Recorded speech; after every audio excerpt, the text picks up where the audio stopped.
ایک نگاہوں میں رکھیں. اللہ تبارک و تعالیٰ کا قرآن کریم میں وعدہ ہے العزت للہ ولرسولہ وللمؤمنین کہ عزت اللہ کے لیے ہے, اللہ کے رسول کے لیے ہے اور ایمان والوں کے لیے. اس کے بعد کسی اور کے لیے اللہ نے عزت کا وعدہ نہیں کیا ہے. عزت اللہ کے لیے ہے, وہ رب ذوالجلال ہے. عزت اس کے لیے ہے اور اسی کو زیبا دیتی. اس کے بعد عزت کو اللہ تبارک و تعالیٰ نے کہا کہ یہ عزت میرے رسول کے لیے ہے, اور رسول کے بعد ہم دونوں کے طریقے پر چلنے والے ایمان والوں کے لیے عزت ہے. اب اس دور میں ہمیں عزت ملنے ہی نہیں ہے. ہم ایمان والے بھی ہیں, ذلیل بھی ہو رہے ہیں. ہم ایمان والے ہیں, رسوا ہو رہے ہیں. ہم ایمان والے ہیں, ہمیں قتل کر دیا جا رہا ہے. ہم ایمان والے ہیں, ہمارے خلاف چینلوں میں ڈیبیٹ چل رہے ہیں. ہم ایمان والے ہیں, پوری دنیا میں ہمیں مٹانے کی سازشیں ہو رہی ہیں. ہم ایمان والے ہیں, ہمارے پاس قرآن کریم ہے. قرآن کریم کے نسخے کو کبھی سویڈن میں جلا دیا جا رہا ہے, کبھی جرمنی میں جلا دیا جا رہا ہے, کبھی ہندوستان میں اس قرآن کی آیات کو نکالنے کے ڈیمانڈ کیے جا رہے ہیں. اس کی وجہ کیا ہے؟ اس پر ہم نے کبھی غور کیوں نہیں کیا؟ اور اگر غور اب تک نہیں کیا ہے تو کب غور کریں گے؟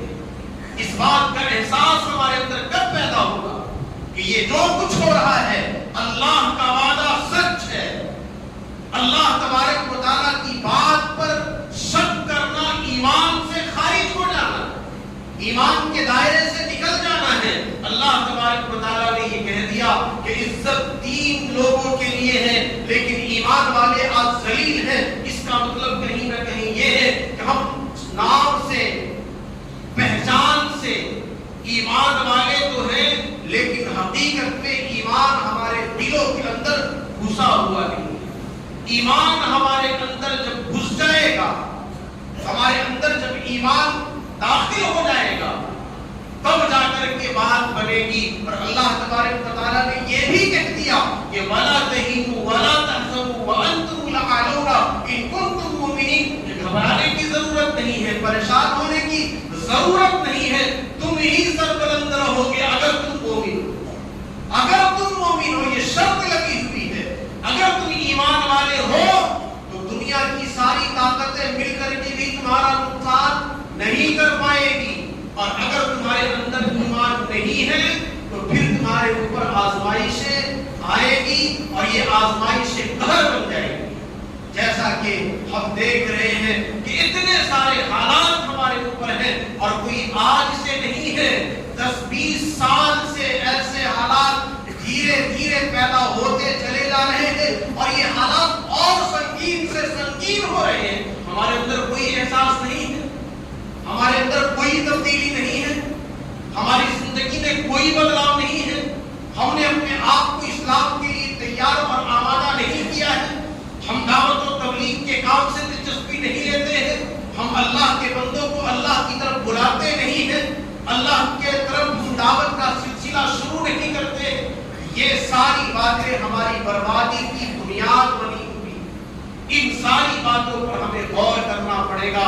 ہم دیکھتے ہیں کہ ہماری لاپرواہی اتنی زیادہ ہے, اتنی زیادہ لاپرواہی ہے کہ محرم کا موقع آ جائے تو ہمارے نوجوان افیم, چرس, گانجا لے کر کے سڑکوں میں, گلیوں میں گھومتے ہوئے نظر آتے ہیں.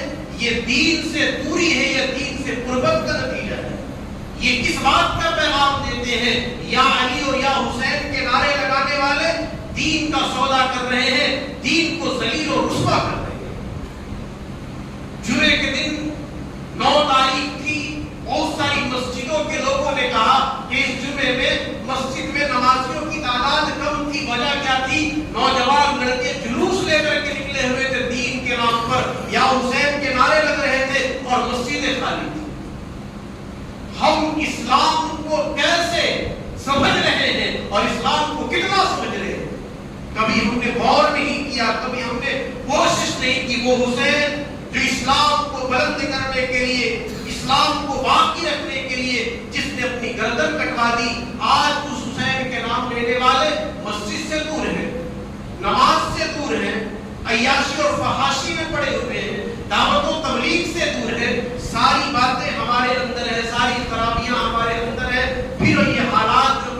رہے ہیں، ہم سوچتے ہیں کہ یہ حالات یکسر بدل جائے، ممکن نہیں ہے جب تک ہم اپنے اندر اس بات کا احساس نہ کر لیں کہ یہ جو کچھ ہو رہا ہے ہماری بدعمالیوں کی وجہ سے ہو رہا ہے۔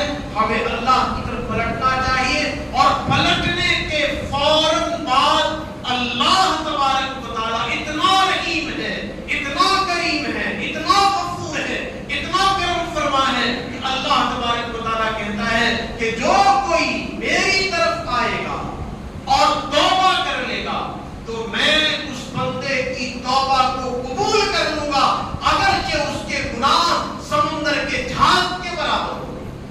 اللہ کے نبی صلی اللہ علیہ وسلم نے ارشاد میں فرمایا التائب من الذنب کمن لا ذنب لہ، گناہوں سے توبہ کرنے والا ایسا ہوتا ہے جیسا کہ اس نے کبھی گناہ کیا ہی نہیں، اس نے گناہ نہیں کیا۔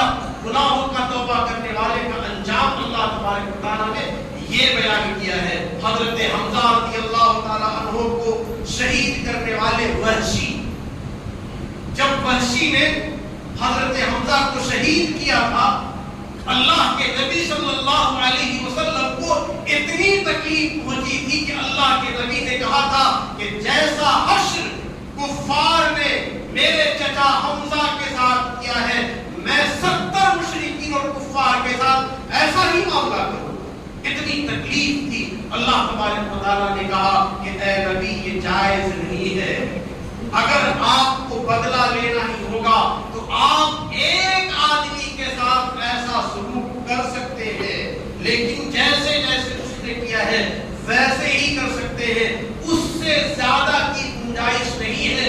70 تو دور کی بات ہے، اور اگر آپ صبر کر لیں تو یہ اور بھی زیادہ بہتر ہے۔ اللہ کے نبی صلی اللہ علیہ وسلم نے فوراً اعلان کیا کہ میرے دل میں تو یہ بات تھی، لیکن میں ان سے بدلہ نہیں لوں گا، بلکہ میں نے ان سب کو معاف کر دیا، اور معاف ہی نہیں کیا بلکہ وحشی کے پاس خط لکھا کہ وحشی تم اسلام قبول کرو۔ جس نے آپ کے چچا کو قتل کیا تھا، ہونا تو یہ چاہیے تھا کہ اسے قتل کروا دے، لیکن اس کے پاس پیغام جا رہا ہے محمد پاک صلی اللہ علیہ وسلم کا کہ تم اسلام قبول کر لو۔ وحشی نے جواب میں لکھا کہ محمد آپ تو کہتے ہیں، اور آج میں یہ ہے کہ اگر کسی نے کفر کیا ہے اور کسی کو قتل کیا ہے تو واجب القتل ہوتا ہے، کفر کو معاف نہیں کیا جائے گا، ہم نے تو سارا گناہ کیا ہے، پھر آپ مجھے اسلام کی دعوت دیتے ہیں۔ اللہ تبارک و تعالیٰ نے آیت نازل کی، اور آیت کیا تھی؟ ان اللہ لا یغفر ان یشرک بہ ویغفر ما دون ذلک لمن یشاء، کہ اللہ تبارک و تعالیٰ شرک کے علاوہ تمام گناہوں کو معاف کر دے گا۔ اللہ کے نبی نے لکھ کر کے بھیجا کہ تم اگر شرک سے توبہ کر لو، کفر سے توبہ کر لو، باقی اس کے علاوہ جتنے گناہ ہوں گے وہ سارے گناہ اللہ معاف کر لے گا۔ وحشی نے اسلام کو قبول کر لیا، انہوں نے کلمہ پڑھ لیا۔ اللہ تبارک و تعالیٰ ایسا کریم ہے کہ ایسے ایسے لوگوں کو معاف کر دیتا ہے جس نے نبی کو تکلیف پہنچائی، نبی کے چچا کو شہید کیا، اور ان کے کلیجے کو چاک کروایا گیا، اور جگر نکالا گیا، ناک کان کاٹے گئے، اور کاٹنے کے بعد کسی نے چبانے کی کوشش کی، کسی نے گلے کا ہار بنا لیا۔ اللہ تبارک و تعالیٰ نے سب کو معافی کا کہا کہ جو اسلام کو قبول کر لے گا سب کو معاف کر دیا۔ ایسا کریم رب ہے۔ ہمارے اندر اگر احساس ہے کہ ہم سے غلطی ہو رہی ہے، کہیں نہ کہیں ہم غلط ڈگر پر اور غلط روش پر چل رہے ہیں، جس کی وجہ سے یہ سب کچھ ہو رہا ہے، تو ہمیں فوراً توبہ کرنا چاہیے کہ اللہ ہمارے گناہوں کو معاف فرما دے، ہماری بدعمالیوں کے نتیجے میں جو کچھ ہو رہا ہے اللہ تو اسے معاف فرما دے، اور ہم تیرے سامنے اپنے آپ کو کھڑا کرتے ہیں، جھکاتے ہیں، اور ہم توبہ کرتے ہیں، معافی مانگتے ہیں۔ اللہ تبارک و تعالیٰ ہمارے تمام گناہوں کو معاف فرما دے گا، لیکن اس بات کا احساس ہمارے اندر جب تک پیدا نہیں ہوگا اور جب تک ہم اللہ کی طرف آئیں گے نہیں تب تک کام نہیں چلے گا۔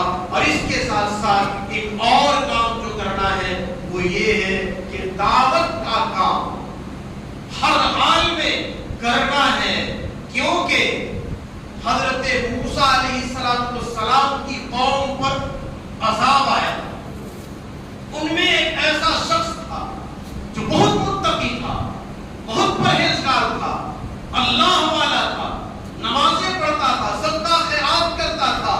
فرشتوں نے کہا کہ اللہ اس قوم پر عذاب ہم نازل کر رہے ہیں، لیکن ان میں ایک ایسا آدمی ہے جس کی صفات اتنی بلند ہے۔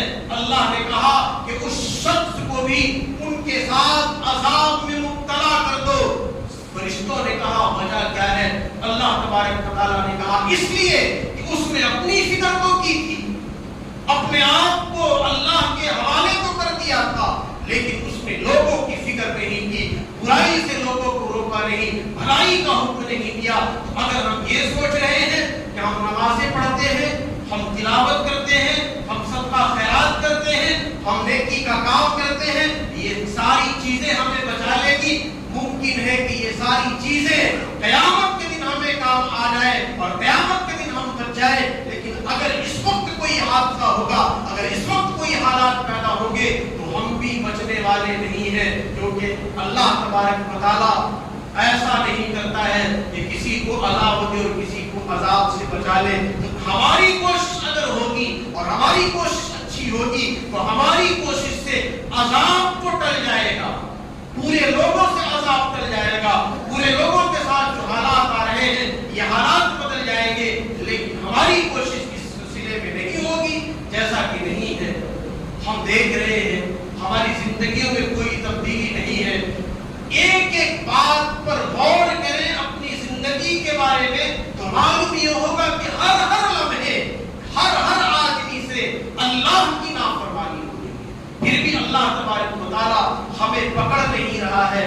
یہ حادثے، یہ فتنے، یہ ہنگامے جو سب کچھ ہو رہے ہیں اس لیے ہو رہے ہیں کہ مسلمان جاگ جائے، ہوش کے ناخن لے، اللہ کو راضی کرنے کی کوشش کر لے، اللہ کو منا لے۔ ہمارا رب ہم سے ناراض ہے، اور جب رب ناراض ہو جاتا ہے تو پوری دنیا کی نگاہیں ہماری طرف ایسے پڑتی ہیں جیسے کوئی بھوکا ہو، اور بھوک کی شدت میں کھانے کی تلاش میں ہو، تو پوری دنیا اس وقت بھوکی ہے اور بھوک ان کی مٹے گی ہم سے۔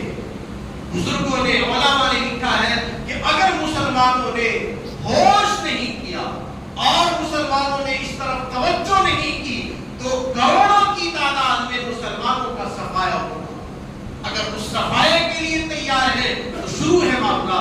اب ہمیں سوچنا ہے کہ ہمیں اپنے آپ کو کارآمد بنانا ہے یا اپنے آپ کو ان کے حوالے کر دینا ہے کہ اللہ تبارک و تعالیٰ ان کے ہاتھوں ہمیں بربا دے، پٹوا دے اور ہمیں تہس نہس کر دے۔ حدیث میں آتا ہے اعمالکم اموالکم، یہ جو حکومت کرنے والے لوگ ہیں یہ ہماری بدعمالیوں کی وجہ سے، ایسے حاکم، ایسے حکمران، ایسے ذمہ دار، ایسے افسران جو بیٹھے ہوئے ہیں کرسیوں پر، ہماری بدعمالیوں کی وجہ سے ہے۔ اللہ کے نبی نے کہا تمہارے اعمال ہی تمہارے حاکم ہیں، جیسا تم کرو گے ویسے ہی حاکم تمہارے اوپر مسلط کیے جائیں گے۔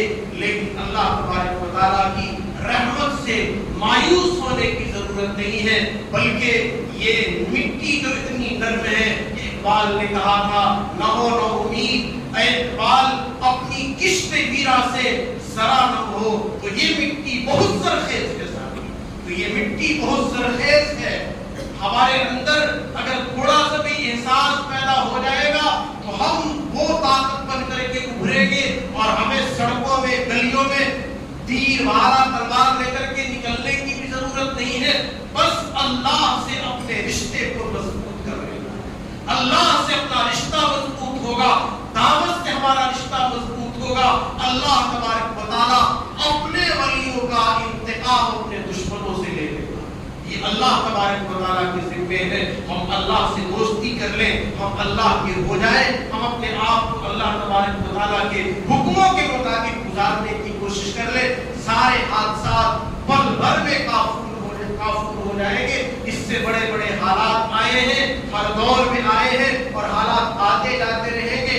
بس ہمارے اندر اس بات کا احساس ہو کہ اللہ ہم سے غلطی ہو رہی ہے اور یقیناً غلطی ہو رہی ہے، ہم نمازوں کی پابندی کرنے والے بن جائیں، 5 وقتہ نمازوں کے عادی بن جائیں، سڑکوں میں نکلنے کی ضرورت باقی نہیں رہے گی، مسجد کے منبر سے جو آوازیں دی جا رہی ہیں اس آواز پر ہم لبیک کر کے اپنی مسجدوں کو آباد کرنے لگ جائیں۔ ایک مسجد میں کل عصر کی نماز پڑھنے کا اتفاق ہوا، مسجد شاندار تھی، ٹائلز لگے ہوئے تھے، مرمر کے پتھر بھی لگے ہوئے تھے، جھاڑ فاروس بھی تھے، لیکن نمازی پڑھنے والے جتنے لوگ تھے 5-7 ہی لوگ تھے، اور وہ بھی وہ تھے جو آج اور کل کے مہمان ہیں، یعنی سب کی سفید داڑھی تھی، بس یہی لوگ مسجد میں 4-5 آدمی تھے۔ نوجوان کہاں ہیں اور ادھیڑ عمر والے کہاں ہیں، بچے کہاں ہیں، مسجدیں خالی ہیں، اور مسجدوں کے خالی رہنے کی وجہ سے یہ سارے حالات آ رہے ہیں۔ ہمارا رشتہ مسجد سے ہو، ہمارا رشتہ دین سے ہو، ہمارا رشتہ دعوت سے ہو، ہمارا رشتہ اللہ اور اللہ کے رسول سے مضبوط ہو، اللہ تبارک و تعالیٰ حالات ہمارے فیور میں کر دے گا۔